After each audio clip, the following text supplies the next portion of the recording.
Antusias untuk mengikuti plenary session berikutnya, yakni plenary session kelima. Ini adalah plenary session terakhir kita selama penyelenggaraan IHCS 2021 selama 2 hari ini. Saya jamin tidak akan kalah seru, tidak akan kalah membuka mata dan juga inspiratif.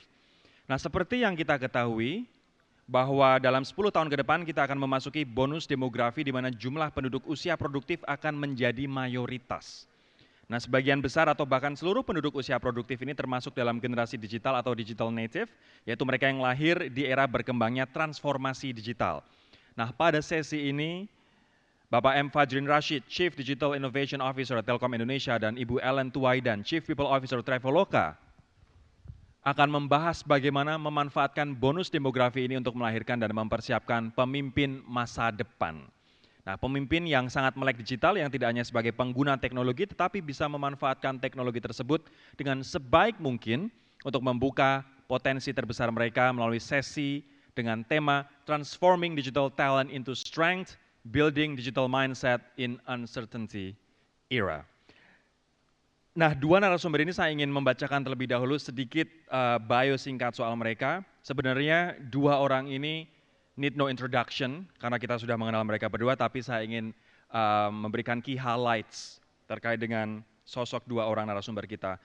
Yang pertama adalah Bapak Muhammad Fajrin Rashid, Chief Digital Innovation Officer Telkom Indonesia. Mas Fajrin atau Pak Fajrin sebagai BOD BUMN termuda yang pernah ada, sebelumnya sebagai salah satu co-founder dan presiden Bukalapak, salah satu unicorn dari Indonesia, pernah juga meniti karir di Boston Consulting Group, BCG, sebagai konsultan selama 2 tahun, lulusan engineering dari ITB dengan IPK 4. Beliau juga melanjutkan pendidikan pada jurusan Executive Education in Innovation and Growth dari Stanford University, USA, Graduate School of Business and Executive Education in Scaling Entrepreneurial Ventures dari Harvard Business School.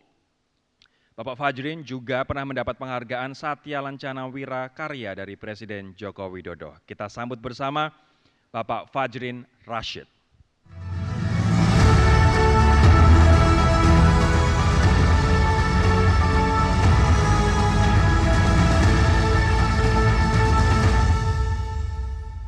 Oke, saya sudah sepakat manggilnya akan Mas Fajrin aja, karena audiens kita juga muda-muda semua, ini sobat muda semua ya kan Bu? Harus optimistis, kita masih muda semuanya. Muda adalah soal mindset, ingat tadi kata Mas Ayub.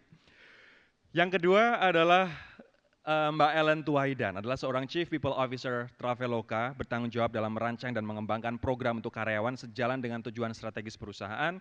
Bergabung di Traveloka sejak tahun 2018 sampai sekarang, bekerja di berbagai industri sebelumnya. Nah, pernah menjadi sebagai konsultan dan bekerja di perusahaan farmasi dan FMCG. Dia juga pernah bekerja di perusahaan lokal maupun multinasional. Mbak Ellen juga menghabiskan beberapa tahun karirnya di luar negeri. Beliau adalah lulusan Universitas Indonesia, jurusan psikologi. Di luar itu, Mbak Ellen adalah seorang ibu dari 2 anak dan dia demen banget yang namanya olahraga. Kita sambut bersama Ellen Tuwaidan.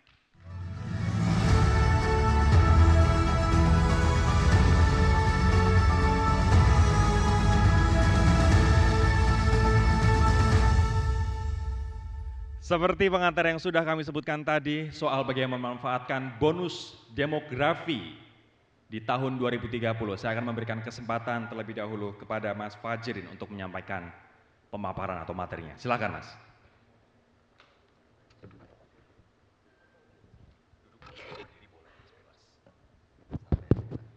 Kalau bebas kayaknya enak berdiri. Tadi boleh ya? Assalamualaikum warahmatullahi wabarakatuh. Yang saya hormati Pak Hajar, rekan-rekan pengurus dari FHCI, Mas Soleh, juga dari BUMN Muda dan seluruh hadirin sekalian. Mungkin saya akan cerita sedikit terkait dengan digital mindset. Kenapa ini sesuatu yang menurut saya penting sekali di era digital yang menurut saya memiliki keunikan dibandingkan dengan era-era sebelumnya. Jadi pertama, kalau kita melihat Indonesian demography, itu ada yang disebut sebagai demografi bonus begitu ya, di mana saat ini angkatan kerja itu lebih banyak atau trennya lebih banyak dibandingkan dengan angkatan yang non produktif begitu. Pertanyaannya kemudian, ini sebuah bonus atau sebenarnya sebuah beban begitu ya? Ada yang menyampaikan bahwa jangan-jangan ini menjadi sesuatu yang justru merugikan kalau misalnya ternyata angkatan kerja ini ternyata tidak mampu benar-benar merealisasikan potensinya. Yang harusnya kerja ternyata malah nggak kerja. Malah ada yang disebut sebagai demographic curse atau kutukan demografi. Mudah-mudahan kita tidak termasuk ke arah sana. Tetapi faktanya memang bahwa kalau kita melihat Digital Competitive Index di Indonesia, itu kita masih bisa meningkatkan lagi. Ada beberapa poin-poin terkait dengan talent, terkait dengan banyak aspek yang kalau di ranking itu masih belum 10 besar. Jadi ini sesuatu yang juga menjadi PR bagi kita bersama. Bagaimana kita sebagai bangsa itu mesti bisa menaik kelaskan competitive index kita supaya apa? Supaya benar-benar demographic bonus yang tadi saya sampaikan itu menjadi sesuatu yang benar-benar kita bisa realisasikan. Nah, banyak orang bicara soal industrial revolution, ada yang bilang industri 4.0, ada yang bahkan bilang industri 5.0 begitu ya. Bukan masalah soal termsnya yang pengen saya highlight. Selamat datang Bu Chandra sebagai Ketua FHCI. Saya teruskan. Tetapi yang pengen saya highlight di sini adalah timingnya. Jadi kalau Bapak Ibu lihat antara revolusi industri 1, kedua, 2, ketiga, 3, keempat dan seterusnya itu jaraknya semakin ke sini semakin cepat. Right? Bahkan kalau kita kilas balik lagi sebelum revolusi industri pertama, zaman agraria ke revolusi industri itu membutuhkan waktu lebih dari 7.000 tahun barangkali begitu ya. Nah, ini merupakan tantangan sekaligus peluang lagi-lagi begitu ya. Karena artinya apa yang terjadi dengan pekerjaan kita, apa yang terjadi dengan kehidupan kita sangat mungkin bertransformasi dengan cepat juga. Nah, kaitannya dengan itu, salah satu kekhawatiran adalah bahwa jangan-jangan industri 5 atau 4 ini itu menggantikan pekerjaan-pekerjaan yang ada. And in fact itu kejadian. Di beberapa bidang kita bisa melihat bahwa sebagian pekerjaan yang sebelumnya dilakukan oleh manusia sekarang sudah bisa dilakukan tanpa manusia, begitu. Kalau dulu, zaman dulu kita barangkali saya sendiri begitu masih sering ke bank begitu ya, bertemu dengan teller. Sekarang semakin sedikit pekerjaan yang mengharuskan saya, atau semakin sedikit transaksi yang mengharuskan saya untuk bertemu dengan teller. Karena semakin banyak yang bisa dilakukan melalui ATM ataupun melalui mobile atau internet banking. Itu hanya satu contoh kecil saja.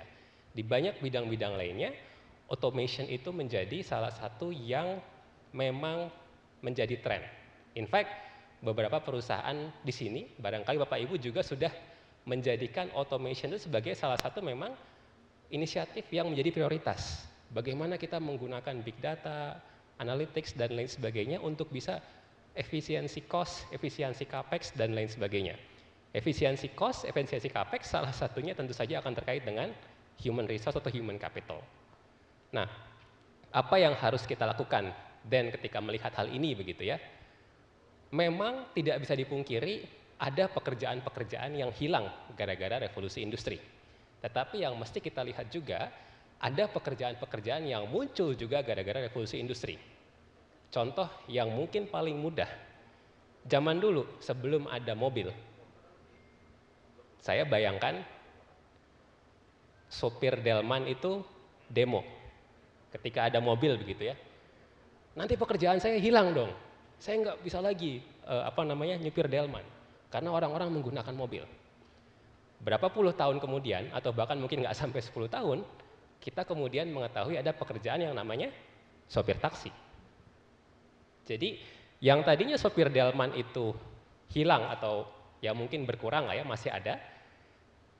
Tetapi ada pekerjaan-pekerjaan baru seperti sopir taksi tadi.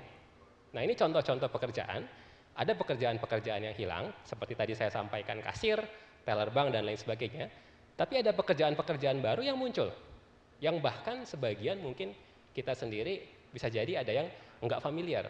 Ini pekerjaan apa sih begitu ya? In fact, ada banyak pekerjaan-pekerjaan yang bisa jadi di masa depan begitu ya, itu belum kita identifikasi sekarang. Seperti tadi kita belum membayangkan ada pekerjaan namanya supir taksi sebelum ada taksi. right? Jadi kalau kita bayangkan ke depan, contoh, dengan adanya mobil elektronik, mobil elektrik begitu, electric car, itu barangkali ke depan bengkel-bengkel di pinggir jalan itu akan berubah menjadi semacam toko-toko elektronik, tapi untuk kendaraan. SPBU juga mungkin akan berganti menjadi SPBU digital atau battery charge, right? Dan ada beberapa pekerjaan lain yang sebenarnya itu sekarang belum terdefinisi karena teknologinya juga belum ada. Ini contoh-contoh saja begitu ya, bahwa wah ke depan kalau misalnya ada smart home ya mungkin ada teknisi untuk smart home begitu ya. Dan itu mungkin bukan teknisi kabel tapi teknisinya terkait dengan UI UX dan lain sebagainya. Nah, ini contoh-contoh di mana bahwa ke depan pekerjaan itu sangat mungkin muncul, dan kalau saya tidak salah riset dari McKinsey di seluruh dunia ada 800 juta pekerjaan yang hilang. Tetapi ada 900 juta pekerjaan baru yang muncul. Pertanyaannya, positif 100 juta ini ada di mana? Di Indonesia lebih banyak yang hilang atau lebih banyak yang muncul?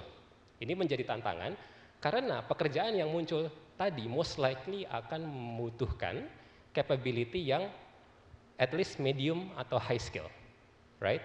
Yang banyak hilang adalah low to medium skill. Sehingga menjadi catatan bagi kita, bagaimana kita dapat mempersiapkan diri kita, perusahaan kita, keluarga kita, dan lain sebagainya, supaya lebih banyak masuk di yang positif tadi. Nah, kita bisa melihat sekarang, perusahaan-perusahaan teknologi, baik itu di BUMN maupun nanti Mbak Ellen mungkin di Traveloka gitu ya, pasti semuanya kalau ditanya lagi nyari orang nggak? Nyari. Engineer, data scientist, segala macam, semua dibutuhkan. Karena memang pada saat ini kondisinya itu supply-nya terbatas dibandingkan dengan demand-nya yang semakin tinggi. Ekonomi digital Indonesia yang semakin besar selama 5 tahun terakhir dan 5 tahun ke depan itu membutuhkan talent yang sangat-sangat luar biasa. Yang kemudian menjadi challenge bagi kita, bagaimana kita sebenarnya bisa solve this capability, baik sebagai perusahaan, mungkin di sini ada yang dari akademisi maupun lain sebagainya. Nah, saya bicara dengan talent, ini kaitannya dengan transformasi digital perusahaan. Kalau kita bicara soal transformasi digital, ini biasanya banyak orang bicara soal teknologinya. Oh, artificial intelligence, big data, IoT, dan lain sebagainya. Itu adalah satu komponen yang memang penting, tapi ada dua komponen lainnya yang tidak kalah pentingnya, yaitu people dan juga proses atau organization atau korporasi itu sendiri. Nah, dua hal ini yang kadang-kadang kita lupakan, sehingga menjadi penting buat kita untuk mempersiapkan people dan juga organization ini supaya bisa sukses dalam bertransformasi digital. Kalau saya suka ditanya begitu ya, sekarang skill apa sih Mas Fajrin yang paling dibutuhkan, yang perlu kita kuasai sekarang?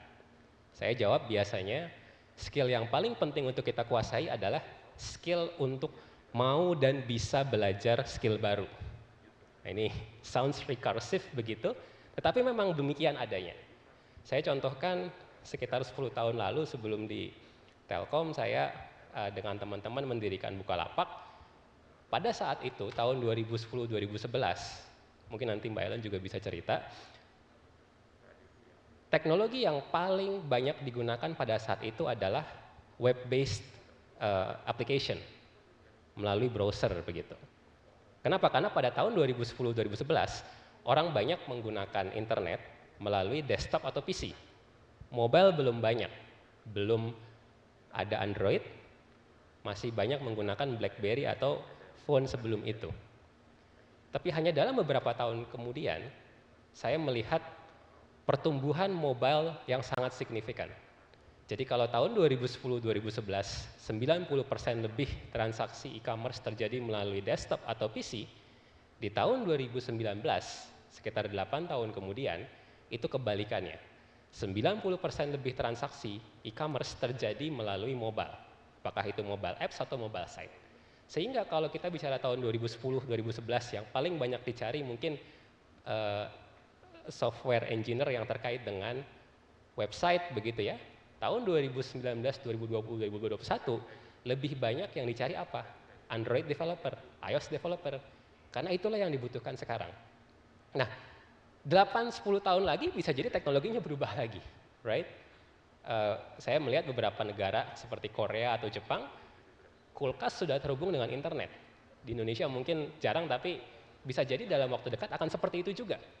Sehingga mungkin kita butuh programmer untuk kulkas, programmer untuk appliances home lainnya. Supaya apa? Supaya kalau misalnya ada kebutuhan terkait dengan hal itu, buat apa sih internet di kulkas gitu ya? As simple as kalau misalkan telurnya habis gitu ya, bisa langsung belanja dari situ, nggak usah lagi dari aplikasi begitu. Bahkan kalau mau prediction, ya kalau sebelum telurnya habis, udah langsung belanja otomatis sehingga kemudian telurnya langsung direfill begitu kan. Nah, itu contoh-contoh penggunaan yang sangat mungkin ke depan dibutuhkan juga. Sehingga buat saya, hard skill yes, penting. Untuk sekarang ya contohnya cloud engineer, backend engineer, data scientist begitu. Tetapi yang lebih penting adalah mindset, behavior. Bagaimana kita harus memiliki growth mindset untuk terus belajar. Karena apa yang kita ketahui sekarang, skill yang kita miliki sekarang, bisa jadi 5-10 tahun lagi nggak relevan lagi. Dan ini berlaku termasuk buat saya juga. Sehingga ketika saya bicara hal ini, itu sebenarnya bukan perintah kepada tim saya gitu ya, kepada karyawan, tapi sebenarnya sebagai evaluasi bagi diri saya sendiri. Saya kalau nggak update nih, bisa-bisa 5-10 tahun lagi saya juga nggak ngerti soal teknologi. Sekarang aja saya mulai ada teknologi-teknologi yang mesti saya setidaknya menghabiskan waktu untuk mempelajari. Sebenarnya apa sih? Contohnya metaverse itu. Barangkali di sini ada yang familiar dengan Facebook yang berganti nama menjadi Meta. Apa sih non fungible token itu atau NFT? Kenapa ada gambar batu gitu ya dihargai 12 miliar? Gambar batu yang digital begitu ya. Yang kayaknya kalau anak saya gambar bisa lebih bagus lah begitu. Tapi dihargai 12 miliar. Bagaimana logiknya? Apa penjelasan atau logik di balik hal itu begitu. Ini sesuatu yang barangkali mesti kita lihat bersama begitu kan. Sehingga buat saya yang lebih penting adalah mindset dan behavior tadi. Sehingga ketika sekarang kita butuh skill set terkait dengan blockchain dan lain sebagainya kita tahu, 5-10 tahun lagi ada teknologi terkait dengan let's say VR, AR dan lain sebagainya, kita juga bisa mengetahui juga. Nah, kami di Telkom terus terang berusaha juga untuk coba yuk kita akses karyawan di Telkom begitu kan, apakah terkait dengan digital mindset ini sesuatu yang semua sudah familiar atau belum. Ternyata memang masih bisa kita tingkatkan lagi di sini begitu ya, terkait dengan bagaimana tadi kita bisa mengembangkan capability diri, bagaimana kita bisa mengupdate pengetahuan terkait dengan teknologi terbaru, dan juga bagaimana kita bisa berkolaborasi. That's another thing yang juga mungkin relevan, karena dengan berbagai macam perkembangan tadi, baik sebagai individu maupun sebagai perusahaan, kita nggak bisa melakukan semuanya sendirian.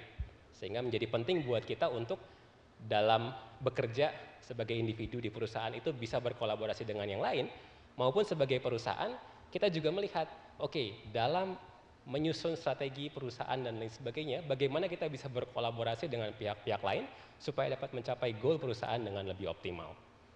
Inilah yang kemudian membawa saya ke aspek yang kedua terkait dengan culture.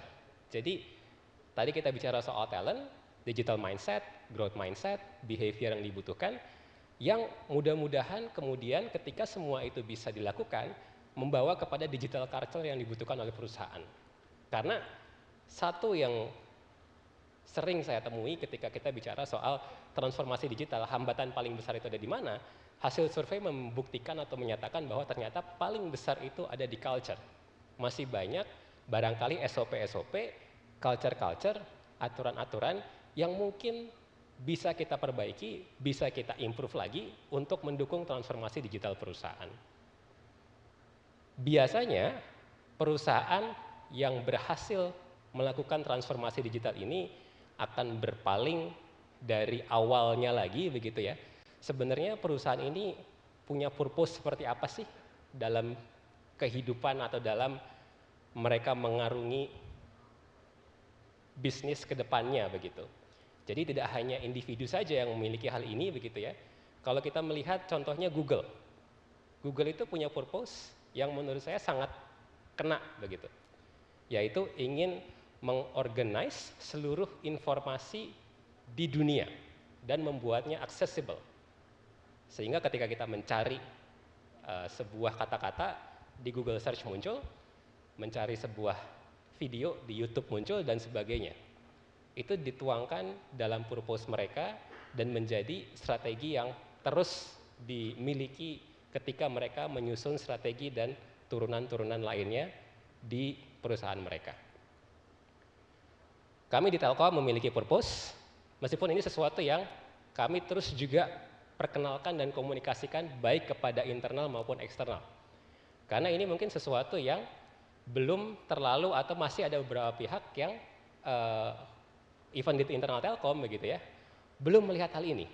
Nah, ini menjadi PR kami di Telkom. Kami berusaha untuk bagaimana mengenalkan purpose ini sehingga ketika kita bicara soal strategi dan lain sebagainya ke tim di Telkom, ini menjadi sesuatu yang nyambung. Apa sih purpose besar yang mesti kita lakukan? Nah, ini juga mungkin sebagai masukan atau sebagai gambaran bagi Bapak Ibu sekalian juga, coba dilihat kembali. Purpose perusahaan apakah sudah inspiring bagi karyawan, bagi calon karyawan begitu kan? Seperti halnya atau contohnya yang tadi disampaikan di Google. Nah, turunan dari itu, culture organization, ini yang coba kami terapkan di Telkom. Kalau kita bicara soal digital transformation, salah satu yang biasanya terkait dengan hal itu adalah agility atau flexibility. Maksudnya seperti apa? Zaman dulu, kalau bicara soal pembuatan sistem informasi atau teknologi, ada yang disebut sebagai waterfall, di mana kalau kita mengembangkan sistem, kita mulai dari mendefine atau mendefinisikan terlebih dahulu requirement-nya. Ketika requirement-nya sudah tuntas, sudah disepakati oleh semua stakeholders, then kita start building the system, start building the product. Setelah produk itu kita susun, kita tes segala macam, baru kemudian produk itu kita rilis ke market. Problemnya apa? Nyambung dengan yang tadi saya sampaikan di awal, bahwa sekarang ini perubahan terjadi begitu cepat. Implikasinya, kalau kita membuat sistem menghabiskan waktu yang lama, katakanlah setahun begitu ya, kita rilis produknya, bisa jadi requirement-nya sudah berubah lagi. Yang tadinya tahun lalu dibutuhkannya A begitu ya, tahun ini sudah berubah lagi dengan teknologi dan lain sebagainya. Sehingga itulah yang mendasari yang disebut sebagai agile methodology, di mana instead of bikin dalam waktu yang lama, yang rigid begitu, kenapa nggak kita bikin sistem secara cepat, kalau bisa 2 bulan begitu ya, tapi tidak usah sempurna dulu. Kita bikin sistem, dan kita lempar ke pasar, dan kita lihat feedback dari pasar seperti apa.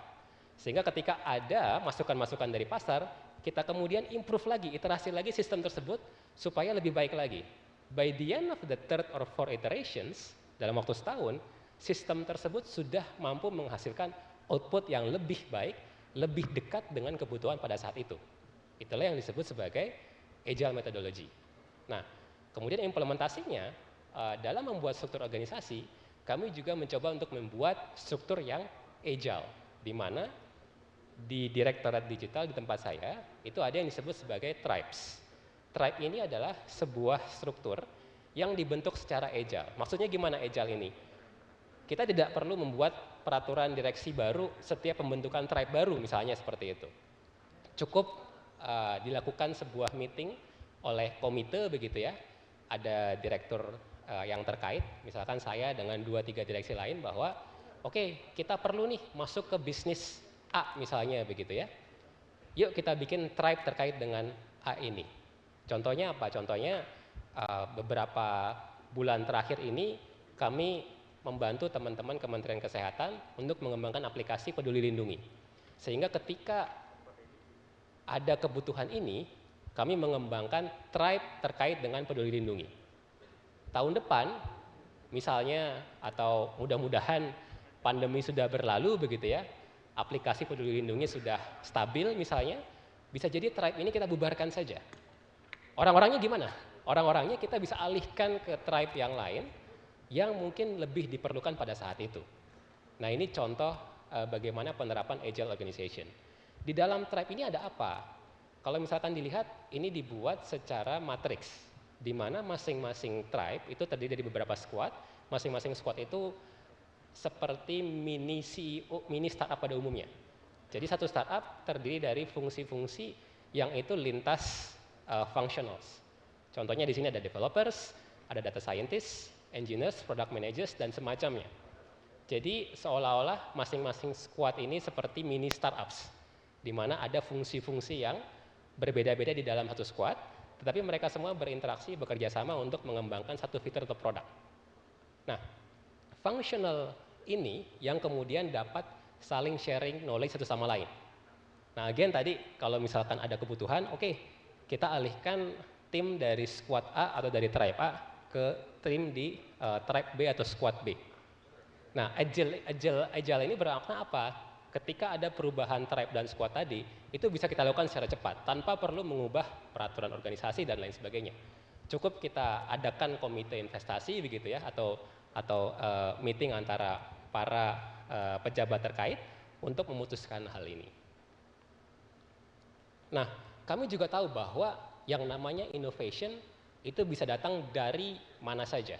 Jadi tadi yang pertama saya sampaikan soal tribes. Yang kedua, mungkin Bapak Ibu di sini ada yang sudah familiar juga. Kami memiliki ITDRI di mana pada intinya setiap karyawan di Telkom dapat mengajukan ide. Apakah itu secara individu maupun secara tim begitu ya. Tapi setelah mereka submit ide tersebut, kalau kita rasa ini ide yang baik untuk dicoba, maka tim atau karyawan tadi akan kita minta, ya sudah, Anda silahkan selama 3-6 bulan ke depan, realisasikan saja ide tadi. Pekerjaan di tempat sebelumnya atau di posisi sebelumnya ditunda dulu begitu ya. Tim tadi silahkan difokuskan untuk merealisasikan innovation atau idea tadi. Kalau misalkan ternyata kemudian berhasil, maka ya sudah, Anda silahkan meneruskan ide tersebut ke skala yang lebih besar. Jadi ini adalah intrapreneurial activities yang kami kembangkan di Telkom. Dan yang ketiga, kami juga percaya bahwa inisiatif innovation bisa datang dari luar Telkom juga.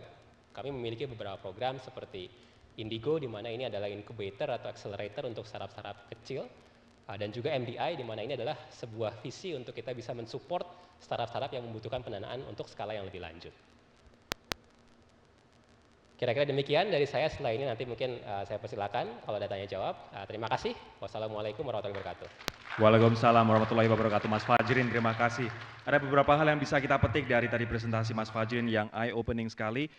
Ini mungkin juga sudah disinggung beberapa kali, salah satunya oleh ada Profesor Dave Ulrich yang kemarin kami undang Mas, kemudian ada Prof. Renat Kasali juga, bahwa digitalization makes certain job disappear, tapi juga create new opportunities and new jobs, some unthinkable jobs yang tadi Mas sudah jelaskan tadi. Bahkan kita nggak ngerti ini kerjaan apa sih, dan ternyata karena digitalisasi hal itu mungkin. Kemudian skill yang paling penting untuk kita bisa fit the future adalah mau dan bisa belajar hal yang baru. Tadi saya nanti juga ingin menggali soal digital mindset. Bagaimana menanamkan digital mindset ke generasi muda saat ini, tidak hanya BUMN, tapi juga in general. Kemudian culture is the number one hurdle to digital transformation. Nanti mungkin bisa juga disampaikan terkait dengan culture utamanya yang Mas rasakan, yang ada di BUMN. Kemudian tadi purpose sebuah perusahaan harus inspiring, dan yang terakhir dan juga yang paling menarik menurut saya adalah agile management yang merupakan pendekatan paling bagus, paling tepat untuk future workplace. Terima kasih Mas Fajrin atas presentasinya. Sekarang kita akan menyimak presentasi dari Mbak Ellen Tuwaidan, Chief People Officer dari Traveloka. Kita akan belajar bersama dari industri yang utamanya pasti di masa pandemi ini sangat-sangat impacted. Tapi bagaimana mereka agile dan bagaimana mereka persevere, itu yang akan kita serap bersama-sama hari ini. Silakan Mbak Ellen.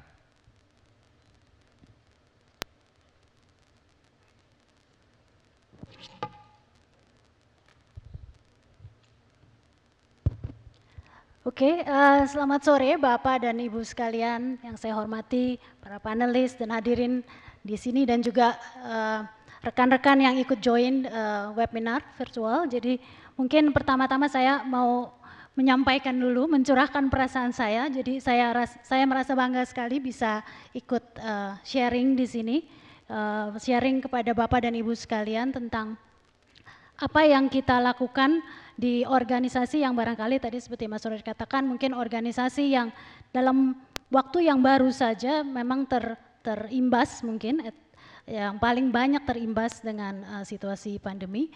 Tapi dalam skala yang lebih besar lagi,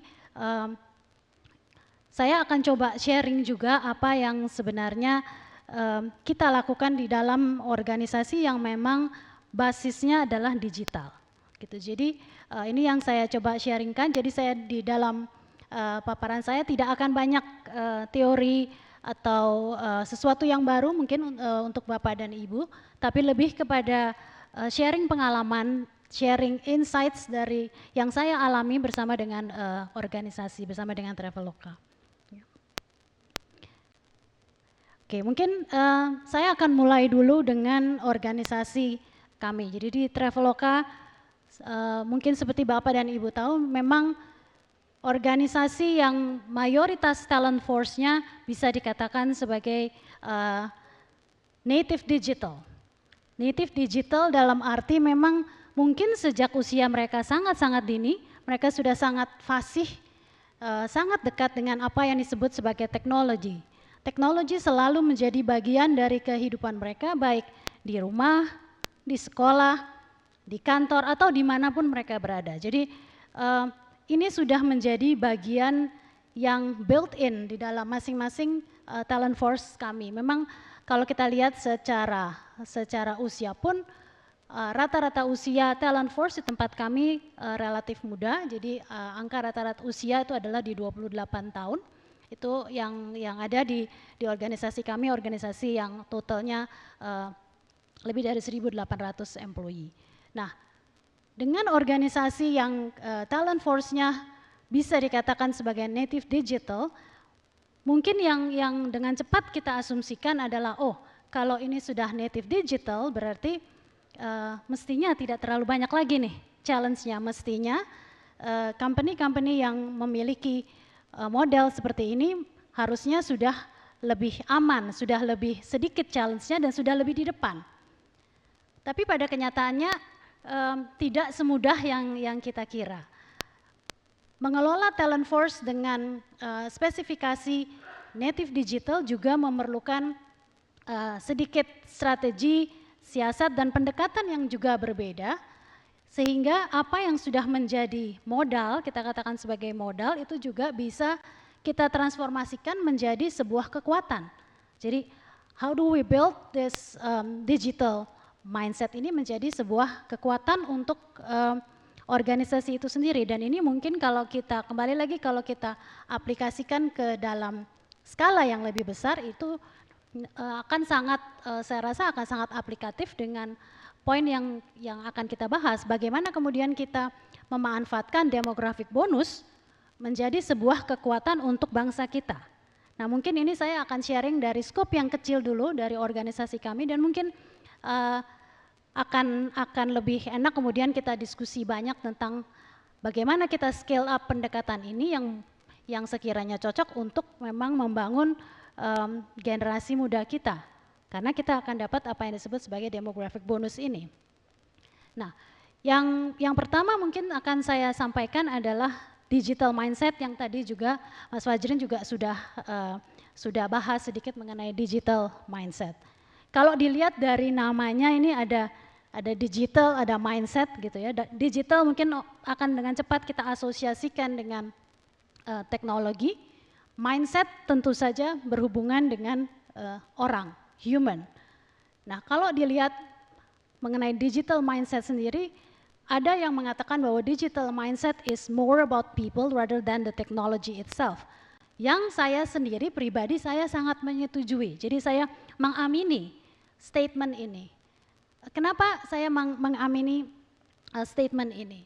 Karena seperti yang tadi saya sampaikan, teknologi memang menjadi bagian dari keseharian bagi talent di company kami. Tapi pertanyaannya, apakah sudah cukup? Apakah dengan mahir menggunakan teknologi, mahir memanfaatkan teknologi, apakah itu sudah otomatis memberikan nilai tambah bagi organisasi?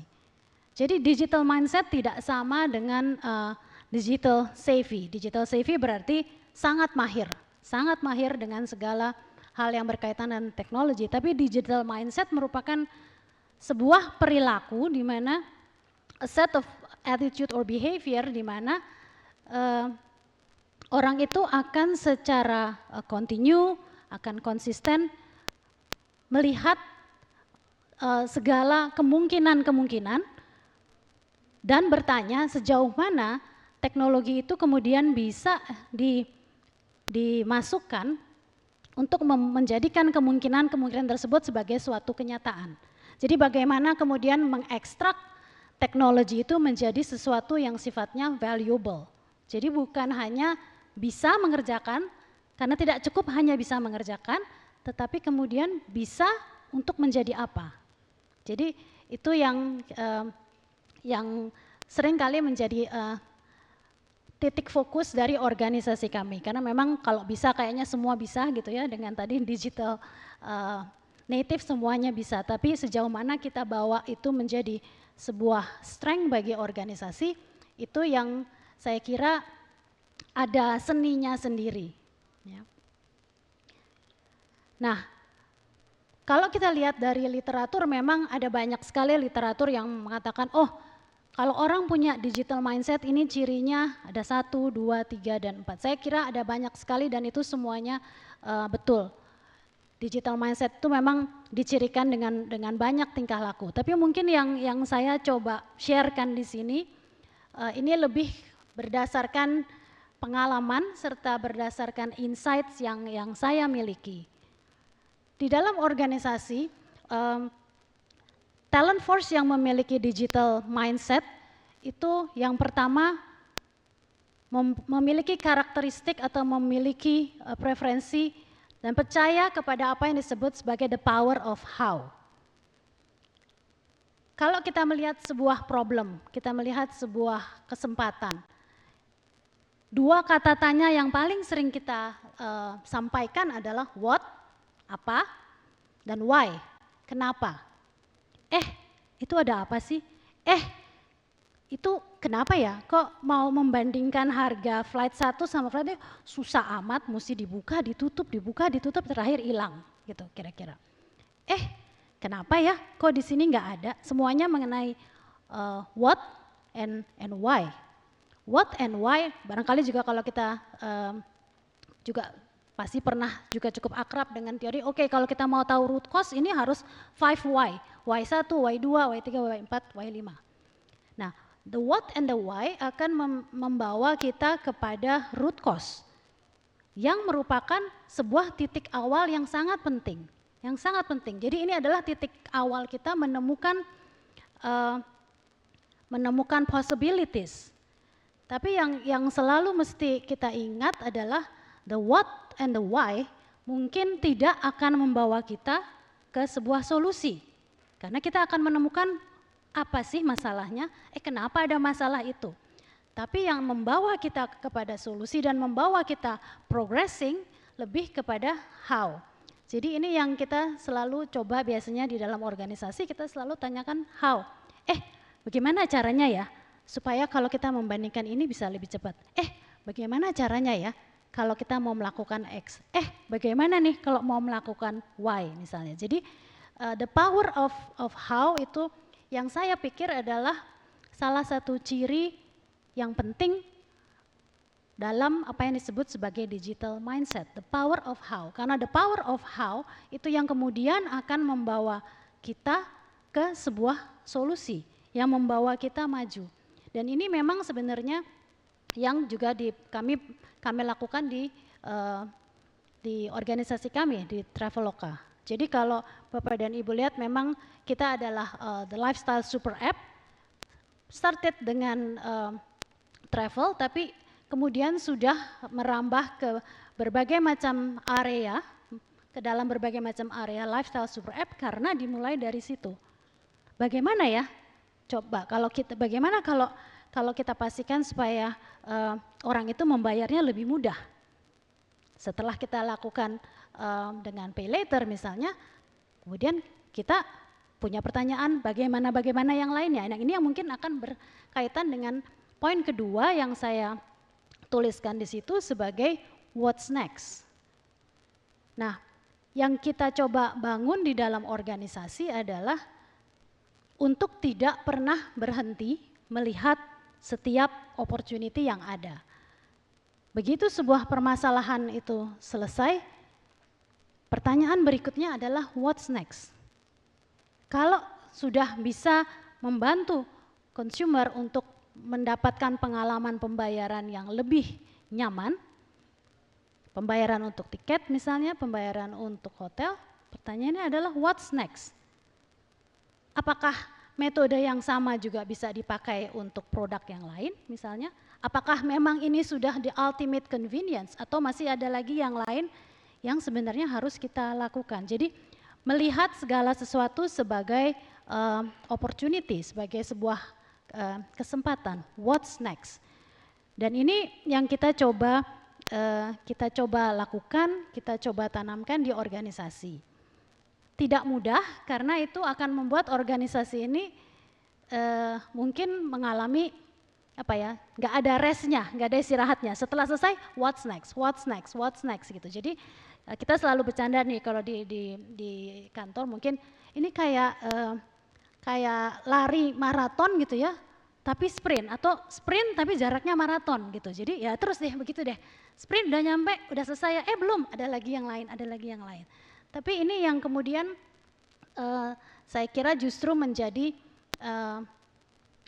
daya tarik atau menjadi kunci sebenarnya untuk kita terus berinovasi. Yang ketiga, yang saya pikir juga penting untuk saya highlight adalah dalam digital mindset itu merupakan sesuatu yang di luar atau beyond, melebihi operational matters. Kadang-kadang di dalam organisasi kita lihatnya, oh yang penting proses ini gampang, oh proses ini enggak ribet. Tapi sebenarnya kalau kita kelola betul, digital mindset itu juga bisa, itu justru akan menjadi sebuah kekuatan untuk sebuah organisasi itu menapak terus ke atas, menjadi lebih sukses. Nah, kalau memang digital mindset itu sesuatu yang penting, yang kritikal, pertanyaannya bagaimana kemudian kita mengasah dan mengelola sehingga digital mindset ini efeknya tuh bertambah terus, berlimpah-limpah. Ya. Ini yang mungkin saya akan sharing beberapa pendekatan yang kita coba lakukan di organisasi untuk cultivating digital mindset ini. Yang pertama itu experiential learning. Jadi bagi Bapak dan Ibu yang terms experiential learning ini pasti saya yakin sudah sangat fasih, sudah sangat paham dengan experiential learning. Yang artinya sebenarnya belajar dengan melakukan. Ya mungkin kalau pepatah kita orang Indonesia selalu bilang pengalaman adalah guru yang terbaik. Jadi prinsip experiential learning ini kita memberikan pengalaman yang nyata kepada talent kita untuk mereka mengerjakan. Dan yang penting juga adalah dan membuat mereka accountable for the results. Jadi kalau hanya memberikan pengalaman tapi hasilnya berhasil atau tidak berhasil kemudian tidak accountable itu saya kira akan beda. Tetapi kalau kita experiential learning di mana talentnya itu dikasih mission untuk mereka selesaikan dan mereka accountable untuk result dari mission ini, itu akan mendorong digital mindset yang terus menerus. Kenapa demikian? Karena kalau seseorang diminta untuk mengerjakan sendiri, merasakan sendiri, terjun langsung, itu akan membuat setiap talent akan membuat setiap talent menjadi lebih curious. Kalau saya di-appoint oleh atasan saya akan menjadi accountable untuk sesuatu, saya pasti akan cari cara supaya saya paham betul ini masalahnya apa. Kemungkinan solusinya apa. Saya akan tanya sana, tanya sini, karena saya put as accountable. Tapi kalau saya dibilang, oh Ellen kamu belajar ini ya, tapi for belajar, cuma buat belajar aja. Ya kalau cuma buat belajar aja kadang-kadang karena saya sibuk ya, kalau saya sempat saya belajar. Tetapi kalau di-assign dan kamu akan punya akuntabilitas terhadap hasil ini, biasanya itu akan mendorong orang untuk lebih curious. Itu yang pertama. Dan yang kedua, dalam proses untuk menjadi curious ini pasti kalau mengerjakan sendiri itu ada yang namanya jatuh bangunnya. ada yang gagal, ada yang salah misalnya.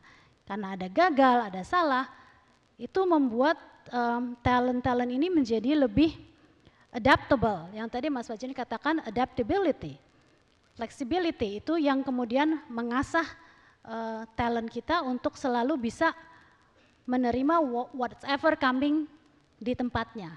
Jadi ini akan mengasah adaptabilitas. Jadi experiential learning ini yang kita coba lakukan.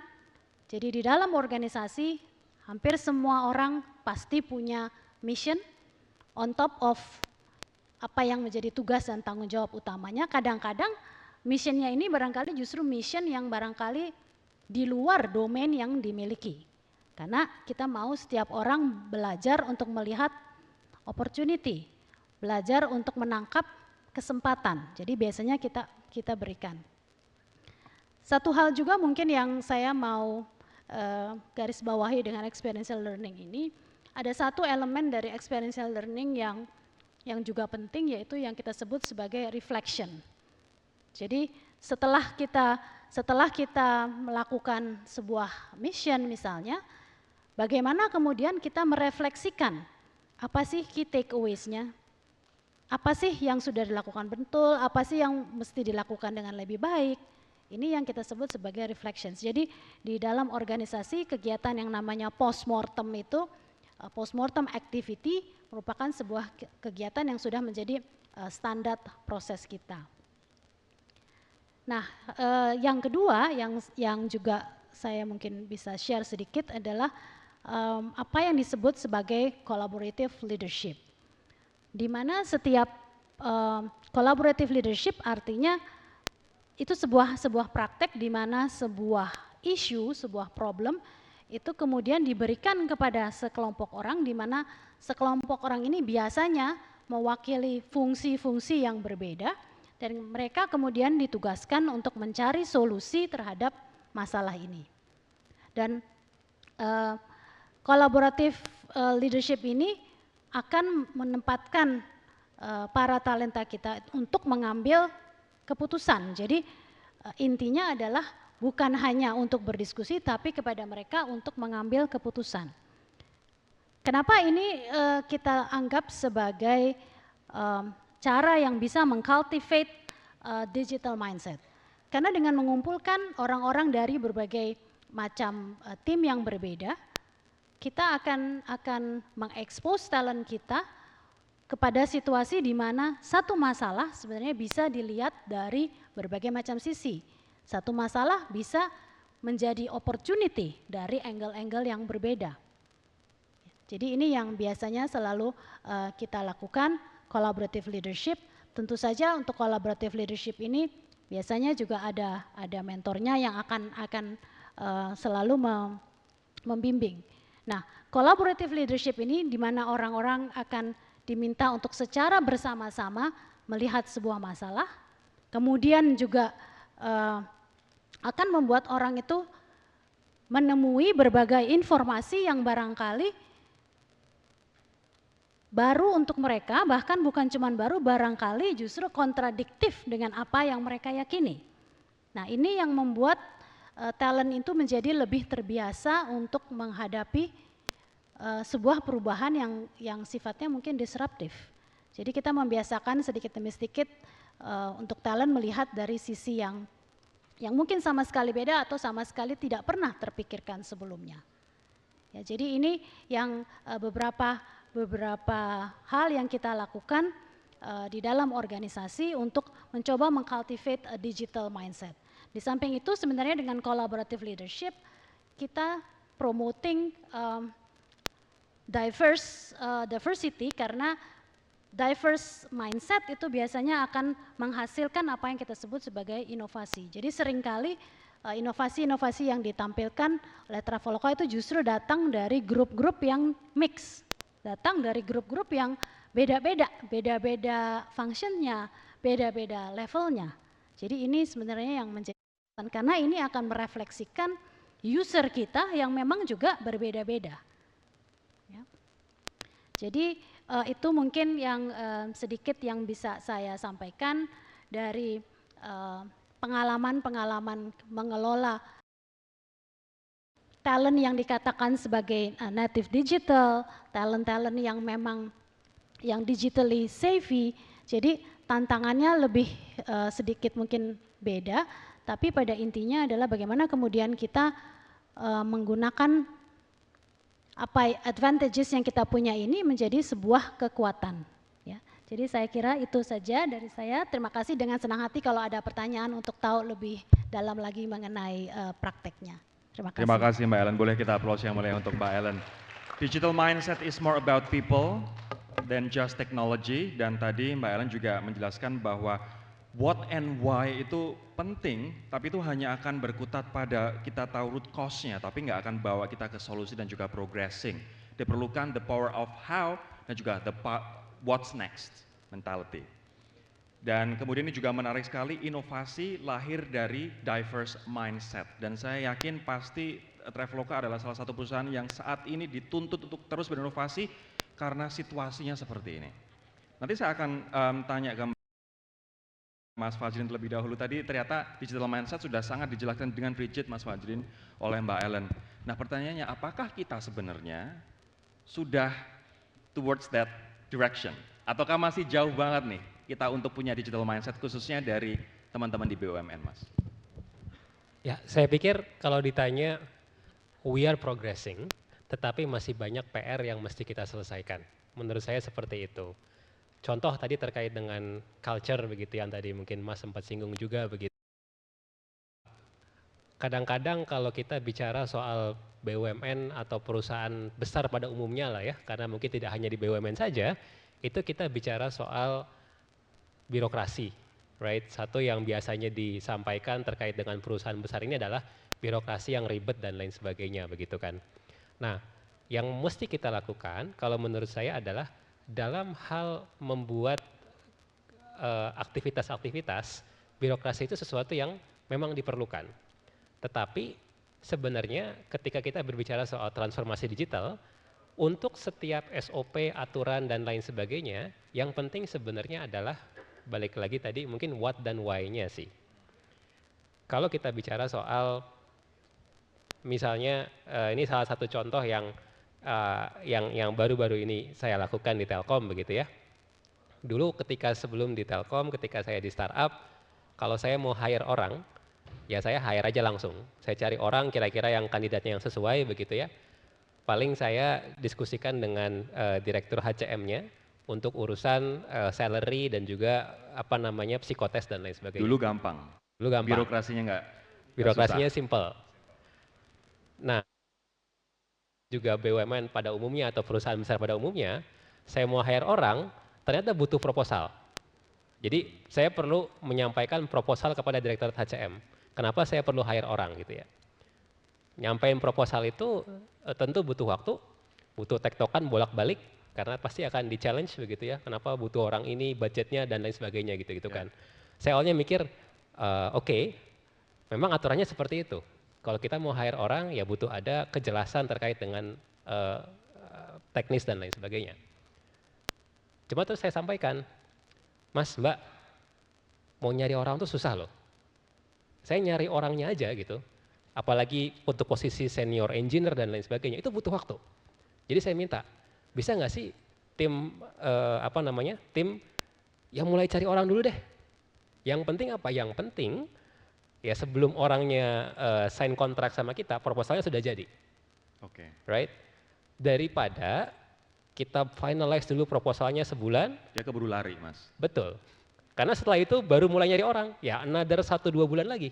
Kenapa nggak paralel? Yang penting kan tadi, kita nggak melanggar aturan bahwa proposalnya sudah jadi, and then orangnya kemudian kita tanda tangan kontrak segala macam setelah itu. Bisakah sebenarnya sistem itu disimplify, Mas? Nah itu yang tadi saya sampaikan. Saya mencoba untuk mensimplify sistem tanpa melanggar aturan, right? Karena ketika ada aturan, kita melihat sebenarnya apa sih esensi dari aturan tadi? Bahwa yes, butuh ada justifikasi ketika kita hire orang, right? Tapi untuk kita kemudian bisa berpikir paralel, berpikir inovatif dan lain sebagainya, itu yang mesti kita lakukan. Nah challenge-nya kemudian di BUMN atau perusahaan besar adalah bagaimana agar inovasi ini tidak menabrak tadi begitu ya. Tentu itu sesuatu yang kadang-kadang perlu kita diskusikan A dan B. Itu pasti sebuah diskusi yang akan selalu tarik ulur begitu antara saya pengen cepat gitu ya. Wah tapi ini aturannya begini gitu kan. Kadang-kadang saya tanya, ini aturannya level apa sih gitu. Kalau aturannya ini ternyata ini aturan yang katakanlah ya saya bisa ubah aturannya. Ya sudah, apakah ini masih make sense? Kita juga bisa mempertanyakan karena aturan dulu dibuat oleh manusia juga begitu kan. Dan kalau situasi berubah, ya why not? Aturan itu bisa saja kita ubah juga begitu kan sesuai dengan aturannya. Agile ya Mas, mengikuti perkembangan zaman. Saya pikir itu tidak sesuatu yang tidak perlu kita anti juga begitu kan. Of course aturan itu ada yang katakannya level tinggi gitu ya. Katakanlah peraturan yang harus disepakati oleh di level kementerian atau apa ya tentu akan lebih mudah, tetapi saya pikir dari sisi kementerian dan lain sebagainya pun intensi untuk itu ada, sehingga kalau misalkan ada usulan itu juga sesuatu yang dapat didiskusikan. Oke, ini menarik banget Mbak Ellen adalah benar-benar orang yang bekerja dalam sistem yang itu merupakan sebuah perusahaan teknologi. Jadi you are technology company, Traveloka, sehingga digital mindset benar-benar dites saat ini Mbak. Benar-benar dalam ujian.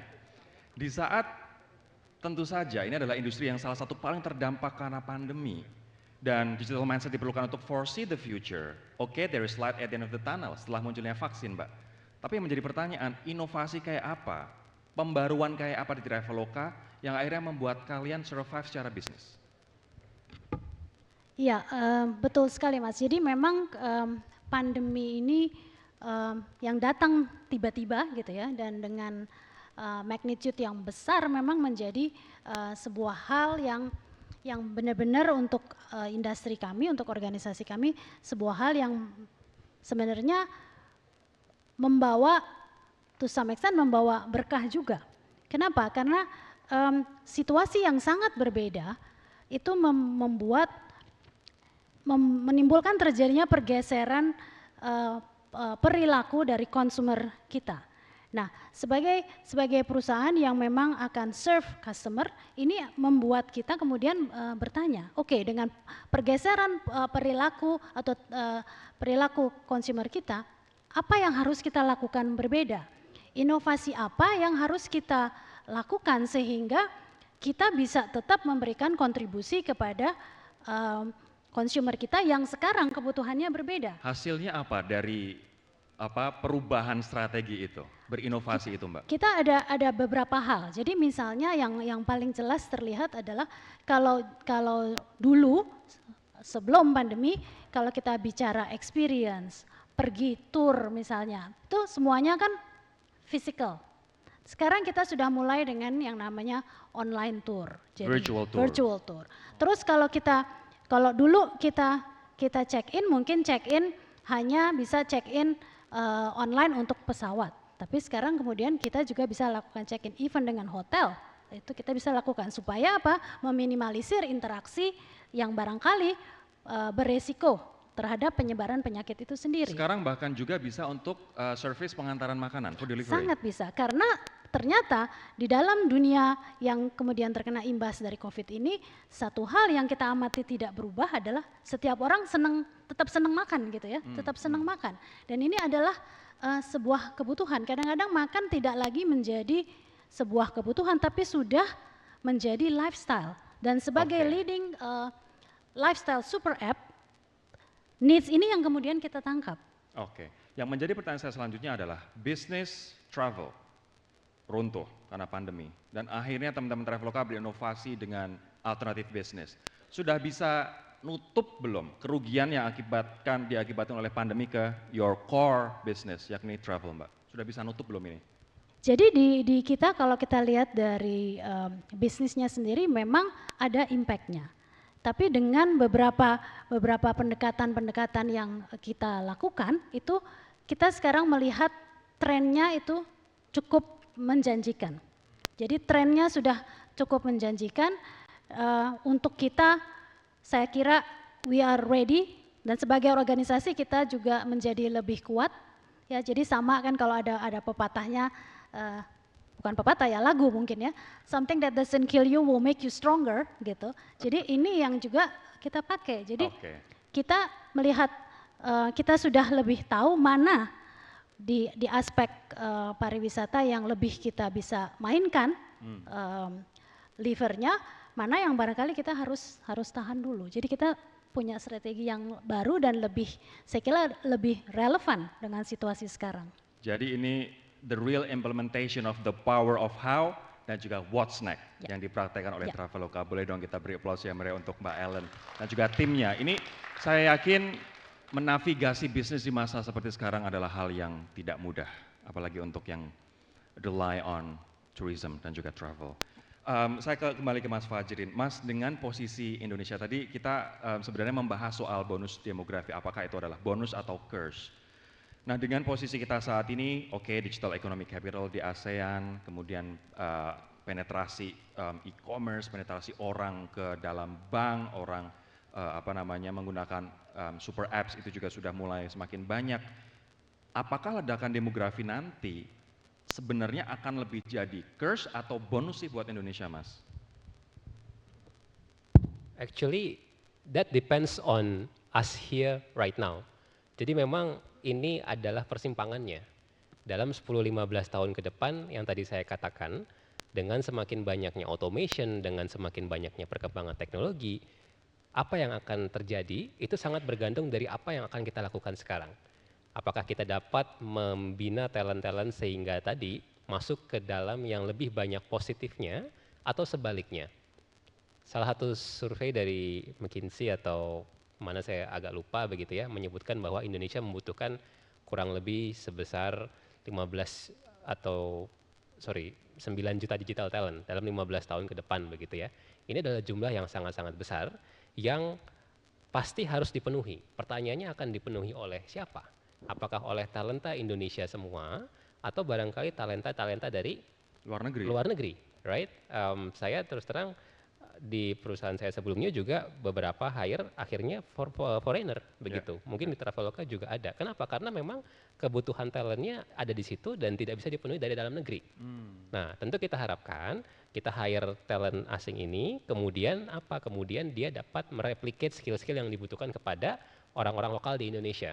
Mas, tidak hanya dalam mengembangkan digital talent, tapi juga dalam mempertahankan digital talent. Saya pernah main ke Batam, di sana Singapura membangun sebuah sentra pendidikan untuk gamers dan juga untuk digital creators.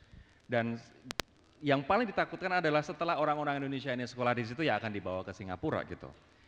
Apa strategi yang harus diterapkan oleh BUMN? Tidak hanya untuk menciptakan digital talent, tapi juga maintain digital talent. Ya. Inilah mengapa lagi-lagi balik ke yang tadi transformasi digital itu ada 3 aspek begitu ya, selain teknologi, people, dan juga culture atau organization itu sendiri. Jadi ketika kita bicara soal digital talent, bagaimana kita menumbuh kembangkan perusahaan atau organisasi yang sesuai dengan talenta-talenta digital tadi. Sebagai contoh seperti itu. Kami di Telkom baru-baru ini kami memperoleh award sebagai salah satu perusahaan terbaik di bidang HR begitu. Dan ada yang bahkan award di bidang dunia.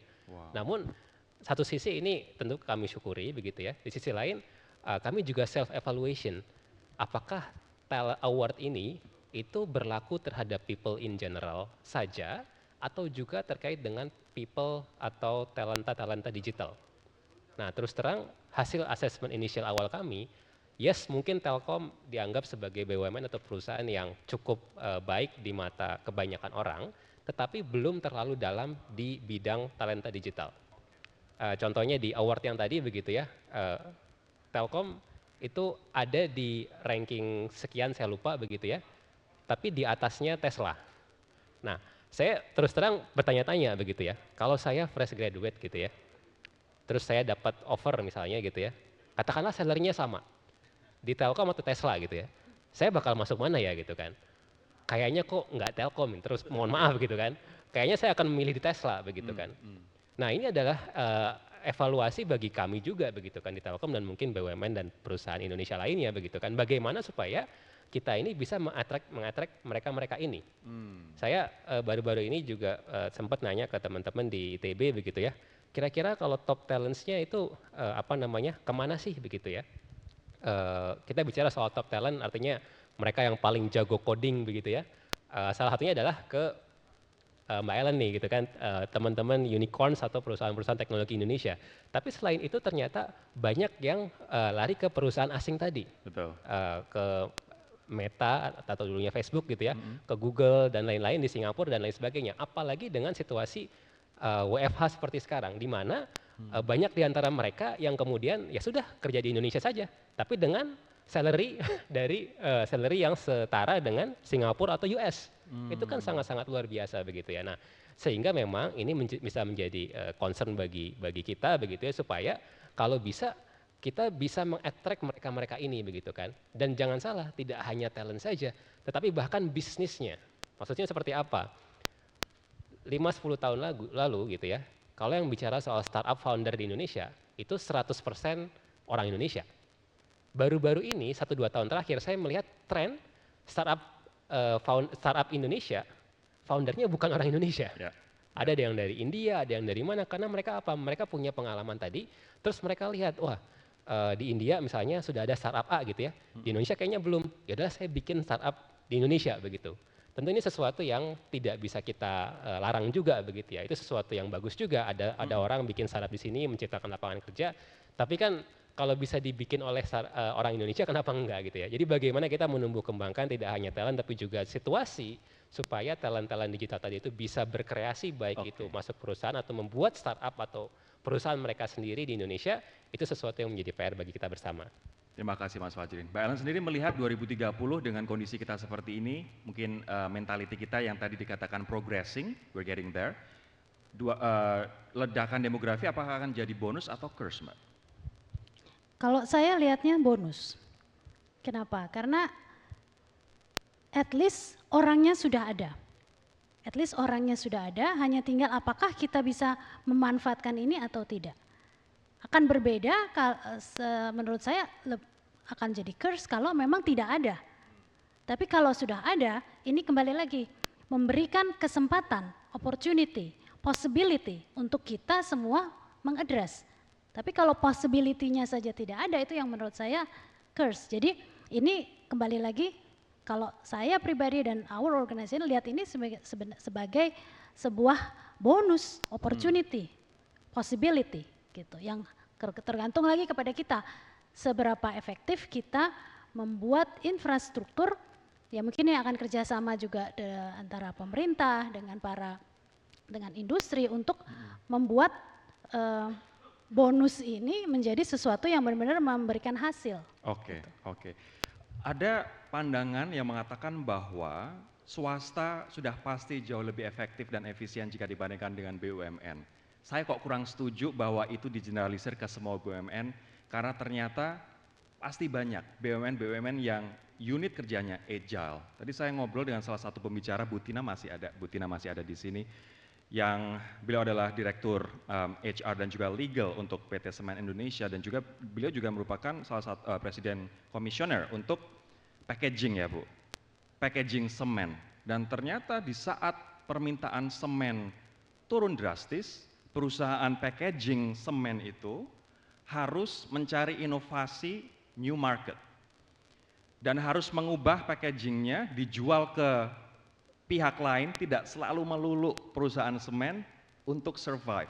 Dan akhirnya mereka pun membuat packaging yang dari plastik kalau harga kertas lagi turun, ataupun dari kertas kalau harga plastik lagi turun. Ini menurut saya cerdas banget, inovatif banget, yang ini juga datang dari BUMN teman-teman. So, apabila dikatakan BUMN nggak inovatif, 100% saya nggak setuju, tapi ternyata BUMN juga bisa berinovasi, dan ini di bawah naungan dari Ibu Tina. So, saya kasih kudos untuk Bu Tina untuk itu.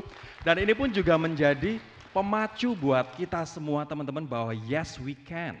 Birokrasi yang menjadi momok, perizinan yang dinilai ribet ternyata juga bisa dipangkas tanpa melanggar aturan. Mas Fajrin, adakah contoh serupa yang bisa diadopsi di Telkom, Mas? Dari contoh yang saya berikan melalui Bu Tina tadi. Ya, saya pikir banyak ya. Mungkin saya belum ada spesifik contoh, tetapi biasanya inovasi itu memang datang itu dari problem begitu kan. Jadi kenapa misalnya Indonesia dianggap sebagai salah satu yang memiliki banyak startup dan unicorn misalnya seperti itu, salah satunya memang masih banyak problem yang mesti kita solve di sini begitu. Ini yang kemudian saya lihat in contrast dengan beberapa negara di Eropa begitu ya, yang sepertinya sudah merasa nyaman begitu.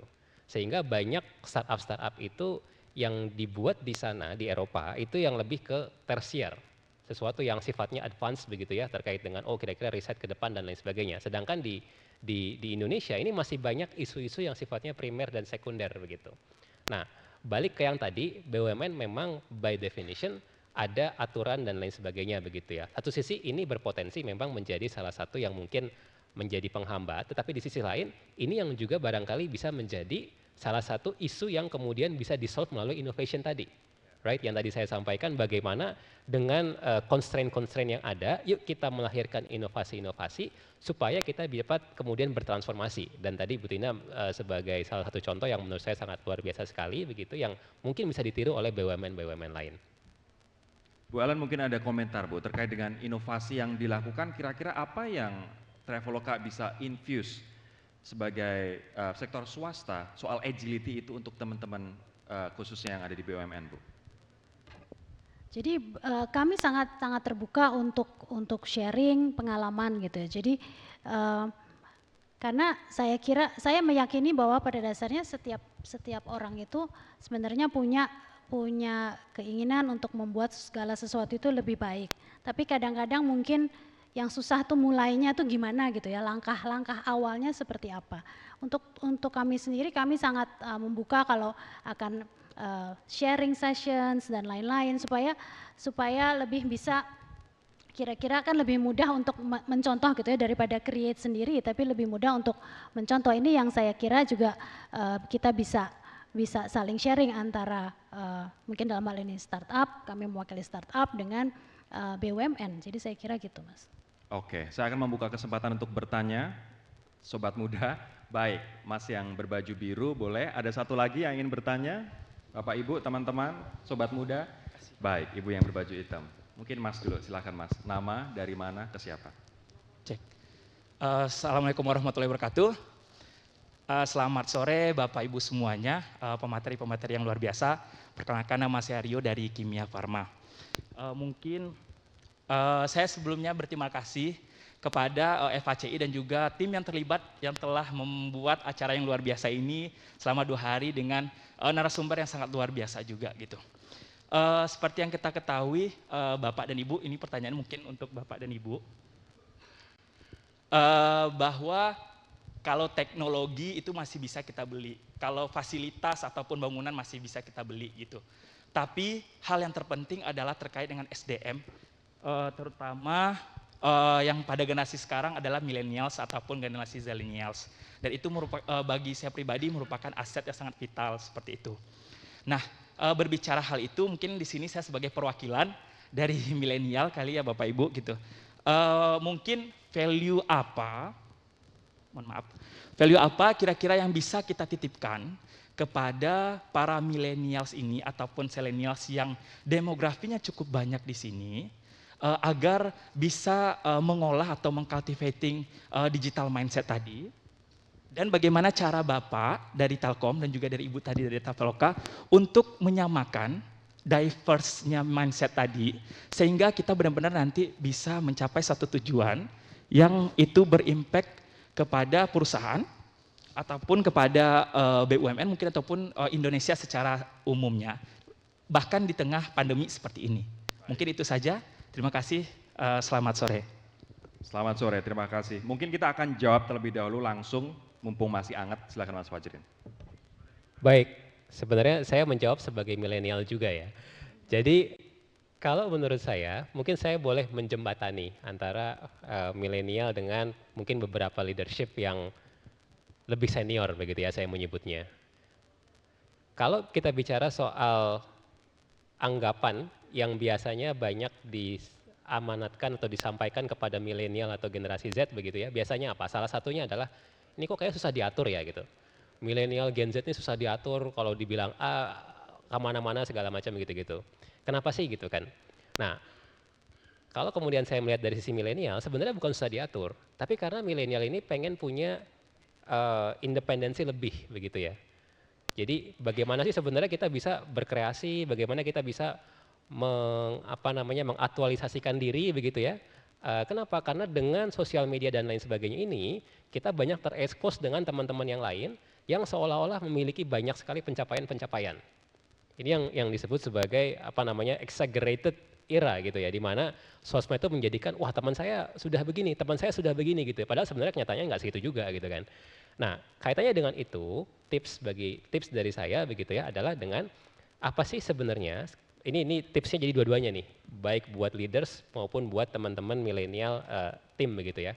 Buat leaders adalah milenial ini butuh independensi, ownership yang tinggi, sehingga yang penting buat mereka adalah ya sudah deh kasih KPI kepada saya. Atau zaman sekarang, zaman teknologi ada istilah yang lebih tren namanya OKR, Objective and Key Results.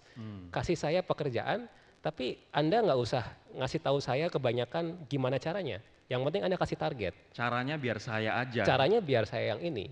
Supaya apa? Supaya milenial ini ya bisa menyelesaikan tadi dengan kreasi yang dia yang dia suka begitu ya. Yang penting kan Anda pengennya ininya tercapai gitu kan. Itu kalau wartawan nggak begitu banget, Mas. Saya nggak tahu, saya maunya kamu dapat ini, caranya terserah kamu. Mau jungkir balik karena result oriented. Exactly, itu yang kemudian diharapkan. Nah, menjadi milenial adalah yang penting kemudian kita mengkomunikasikan hal tadi. Jadi jangan sampai juga gitu ya, kita nggak pernah ngasih tahu atasan kita, tiba-tiba di menjelang deadline kita bilang ke bos kita, Pak mohon maaf ini nggak tercapai gitu kan. Nah, jadi tetap kita misalkan dikasih kerjaan gitu ya dengan KPI, oke, Anda KPI-nya ini gitu ya dalam waktu sebulan. Update kepada atasan kita secara rutin setiap minggu dan lain sebagainya gitu ya. Dan kalau ada masalah datang kepada atasan kita begitu.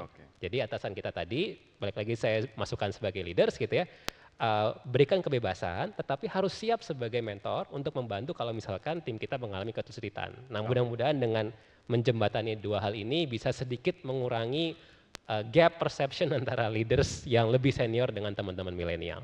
Mbak Ellen, pendapatnya Mbak? Kalau saya mungkin ada mungkin satu tips ya untuk millennials dan juga untuk leaders. Intinya bisa untuk semua.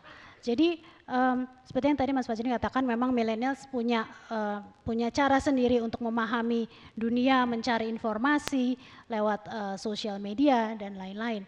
Tapi yang mungkin saya pikir ini berlaku juga untuk millennials maupun untuk yang bukan millennials adalah bahwa yang penting kita mengadopsi keterbukaan bahwa apa yang kita ketahui sebagai benar mungkin bukan satu-satunya kebenaran. Karena kalau misalnya saya as a millennials, saya browsing nih, ini harusnya ya peraturan di perusahaan ini harusnya seperti A. Karena saya udah browsing, dari research ini harusnya begini. Tapi pertanyaannya apakah hanya itu saja researchnya? Apakah ada research lain yang juga kemudian memberikan pandangan mengenai point of disadvantages kalau kita memberlakukan sistem ini? Open minded. Dan open minded itu saya kira juga penting, ini yang juga kita coba lakukan dan tidak mudah kita coba lakukan karena kita selalu mengatakan bahwa please voice out your disagreement. Tapi kalau ada disagreement, kita juga harus percaya bahwa intensinya bukan untuk menjatuhkan. Intensinya adalah untuk membuat decisions itu menjadi lebih baik. So kalau ada disagreement antara atasan dan bawahan ya jangan baper. Tapi tujuannya, muaranya adalah untuk kebaikan. Untuk kebaikan, betul sekali. Jadi nomor satu, pokoknya kalau ada yang bertanya, itu bukan karena ini kenapa ya nanya ke saya ya, kurang suka atau bagaimana? Bukan, tapi itu lebih kepada upaya untuk kita membuat solusi atau decision making yang lebih baik. Pak Teddy selamat datang. Masih ada 2 penanya lagi Pak sebelum kita lanjut ke acara berikutnya. Ibu yang baju hitam silahkan Bu.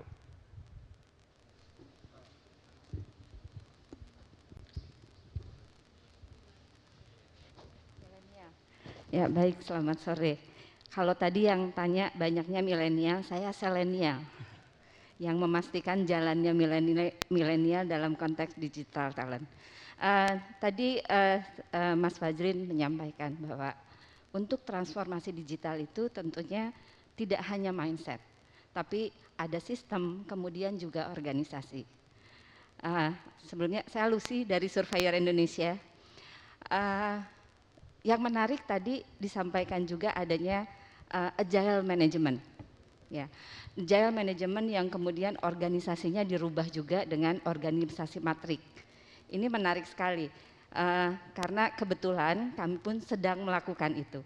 Nah, jadi mungkin untuk tahap awal yang ingin saya tanyakan adalah bagaimana pada saat awal kemudian diterapkannya organisasi matrik tersebut. Karena di sini harus kita bisa kolaborasikan antara milenialnya sendiri dengan para seniornya. Padahal organisasi matrik ini bicaranya kolaborasi gitu ya. Kemudian bagaimana memotivasi timnya? Karena yang dibutuhkan adalah profesionalisme dari timnya itu sendiri. Baik. Nah, mungkin itu yang ditanyakan. Terima kasih. Terima kasih, Bu. Mas Fajrin, mau sekalian langsung dijawab? Ya, terima kasih Bu. Jadi memang kalau kita bicara soal struktur organisasi tadi, yang paling penting adalah kesesuaian dengan benefit dan purpose perusahaan tadi terlebih dahulu begitu ya. Belum tentu apa yang tadi saya sampaikan cocok juga dilakukan di perusahaan Ibu maupun perusahaan lainnya. Tapi ini sekedar gambaran apa yang kami lakukan untuk mengadopsi agile methodology. Another thing yang kami apply di Telkom sebagai contoh adalah kita punya rencana 3-5 tahunan. Terus terang di perusahaan saya sebelumnya, kita nggak pernah punya rencana 3-5 tahunan. Kenapa? Karena yang namanya perusahaan digital, 1 tahun, 2 tahun tuh everything changes kok. Jadi percuma juga kita bikin 5 tahun, ternyata tahun depan ada perubahan lagi begitu. Nah sehingga yang kami coba jembatani di Telkom adalah dengan kita boleh punya rencana 3-5 tahunan, tetapi ada framework di mana ada fleksibilitas. Kalau ternyata ada hal-hal 1, 2, 3 dan lain sebagainya, maka kita bisa ubah juga. Sehingga jangan sampai kita tahun depan pengen melakukan A begitu ya, kemudian dibilang wah ini nggak bisa nih karena nggak sesuai dengan rencana jangka panjang kita gitu kan, ya celaka gitu.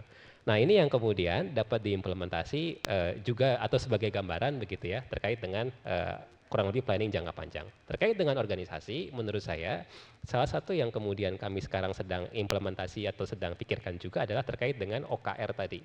Ini sesuatu yang mungkin bisa digali lebih dalam terkait dengan objective and key results tadi.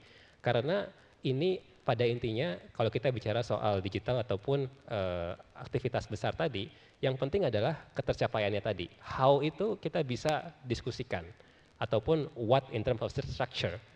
Nah, yang tidak kalah pentingnya juga adalah kemudian komunikasi. Ini yang kadang-kadang terus terang kami di Telkom juga terus improve begitu ya. Bagaimana mengkomunikasikan hal ini dengan jelas kepada karyawan, karena barangkali ada sebagian karyawan yang mungkin lebih pro status quo atau agak bagaimana begitu ya. Tetapi yang namanya perubahan itu memang pasti ada istilahnya kelembaman begitu ya. Tetapi once kita lihat bahwa memang itu kemudian mengarah resultantnya ke arah yang lebih positif, maka mudah-mudahan karyawan itu bisa melihat bahwa this is actually something yang memang menuju ke arah kebaikan dan saya punya peran yang nyata. Karena apa yang saya kembangkan, apa yang saya lakukan, itu memiliki objektif yang itu align dengan objektif perusahaan. Yang itu bisa dilihat dengan jelas. Ini yang juga mungkin bisa dilihat, karena kalau misalkan apa yang saya lakukan kok kayaknya nggak nyambung ya dengan purpose perusahaan. Dan ada sesuatu yang mesti kita perbaiki di situ, karena itu yang benar-benar atau bisa membuat motivasi menjadi kurang. Karena kalau saya melakukan A, tapi resultnya agak jauh dengan apa yang saya lakukan. Final thought, semoga menjawab ya Ibu. Final thought dari Anda berdua, tapi saya ingin memberikan kredit terlebih dahulu untuk penanya Kimia Farma dan juga Surveyor Indonesia. Dari kemarin Surveyor Indonesia aktif banget dalam sesi kita untuk bertanya. Terima kasih Ibu, kami apresiasi sekali partisipasinya. Final thought, ledakan demografi, bonus atau curse? Mbak Ellen dulu, silahkan. Buat saya ini bonus, karena ini berarti memberikan kesempatan, possibility, tantangan untuk kita semua sebagai bangsa untuk sama-sama bergandengan tangan membuat ini jadi suatu kekuatan untuk kita. Mas Fajrin? Ini potensi bonus, tapi sama seperti bonus ataupun kalau di kita istilahnya tantiem gitu ya. Ini bisa didapatkan, tapi kalau targetnya nggak tercapai, ya nggak jadi dapat. Jadi bisa jadi bonus, bisa jadi curse nih Mas?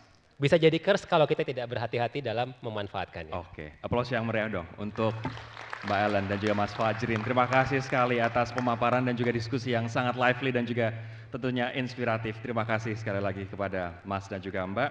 Nah, kita selanjutnya akan memberikan penghargaan atau token of appreciation kepada mereka berdua. Boleh yuk kita berdiri dulu di tengah. Mas dan juga Mbak, dan kami akan mengundang Bapak Dharma Syaputra, Sekretaris Jenderal FHCI untuk menyerahkan token of appreciation kepada Mas Fajrin dan juga Mbak Ellen.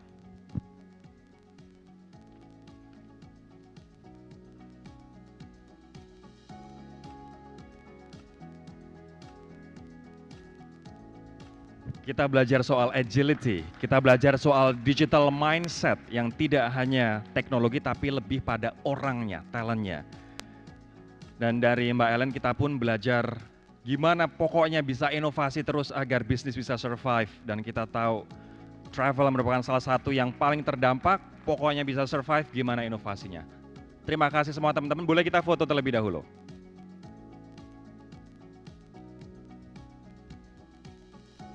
Oke, sekali lagi boleh plus yang meriah untuk Mas Fajrin dan Mbak Ellen.